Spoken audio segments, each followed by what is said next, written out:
I'm going to start today's video with a quote. He was the best high school quarterback I've ever seen in my life. I expect him to be great, be a Heisman Trophy finalist, and be a first-round draft pick. That's how good I think he is. That was Michael Penix's high school football coach. I wouldn't blame you if you don't know who Michael Penix Jr. is, as Indiana football isn't exactly a premier brand in college football. And the Hoosiers really haven't had many good quarterbacks besides Nate Sudfeld. But Michael Penix Jr. has shown flash of elitism in his first 2 years at Indiana, but he has struggled to stay on the field due to injury. If he can stay healthy though, many think he can be the best quarterback in Indiana football history and help lead the new era of the program there. Today you guys will meet the future of Indiana football, and his name is Michael Penix. We'll talk about his entire football story, his time at Indiana so far, and why people are so high on him.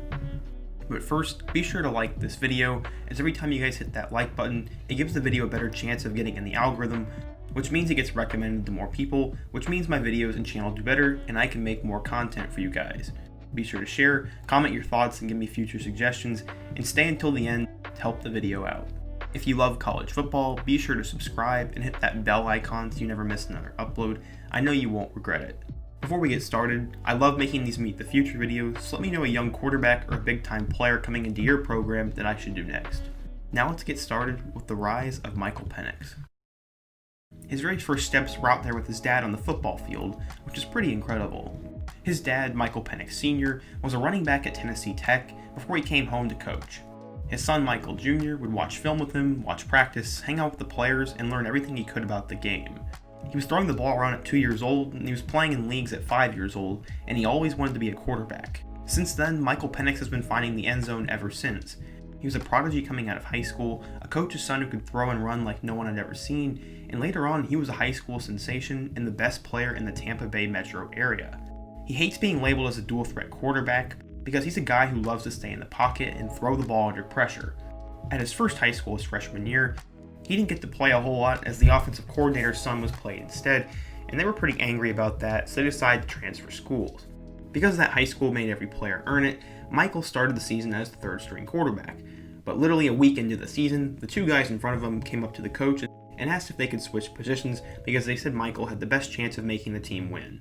That's how good he was. And just like that, Penix was the starting quarterback, and he ran with it. He scored 6 touchdowns in his first game and threw 22 touchdown passes before he threw his first interception. In 2 years there, he threw 61 touchdown passes with only 6 picks, passing for more than 4,200 yards and being named the Tampa Bay Player of the Year in 2017. As expected, he was recruited by some big-time programs, and he actually committed to Tennessee under Butch Jones, and he was very pumped about that. After Butch Jones was fired, the athletic director and Jeremy Pruitt called him and told him that his offer was still good, and he reaffirmed his commitment to the program. But right before he was about to take another official visit, all of a sudden they told him not to go and said his offer was gone.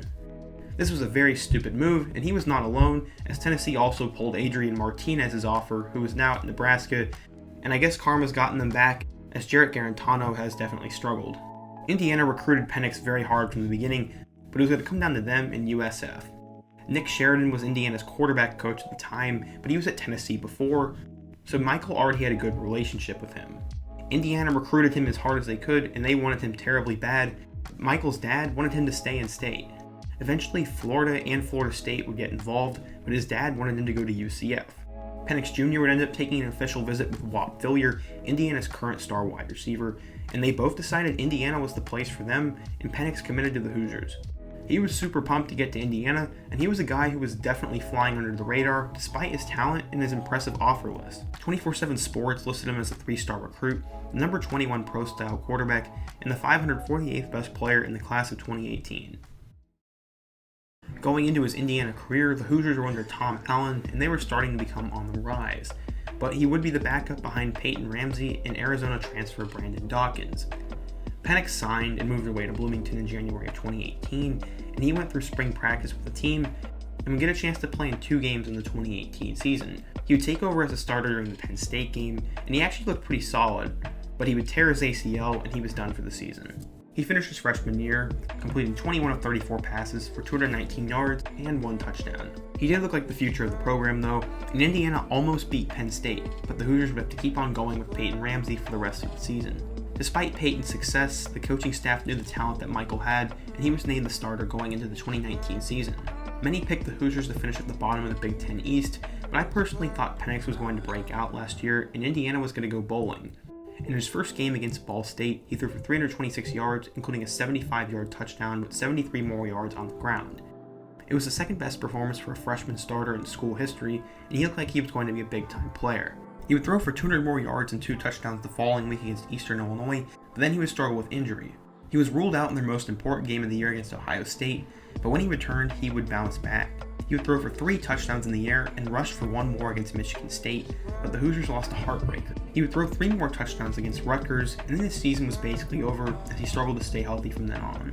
Peyton Ramsey took over the starting duties once again and led the Hoosiers to an 8-4 regular season record with an overtime thriller in the Oaken Bucket. They'd be matched up with Tennessee in their bowl game, and what an opportunity this would have been for Penix, but unfortunately he was injured, and we never got to see him get his revenge. Indiana had that game in the bag, but Tennessee pulled out a few miracles and won the game.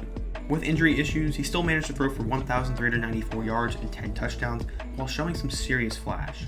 Going into 2020, Michael was one of the best returning quarterbacks in the Big Ten, and many expect him to have a breakout season once again.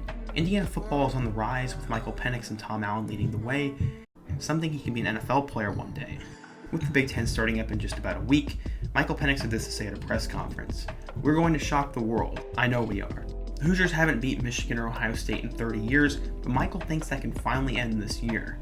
They lost all 4 games to ranked opponents last year, and that's a narrative they're going to have to change if Indiana football wants more respect." One NFL scout even went as far to say he could be the 9th left-handed quarterback ever to be taken in the first round of the NFL draft. They like his size, they like his arm, they like his athleticism, they like his poise, and they like his confidence. There's a lot to like about Penix, but the main thing is he's just have to stay healthy and actually play. He's all the talent in the world, and he definitely has the mindset to be a big-time player. He's going to stay healthy and post some big-time numbers before his time is done in Bloomington.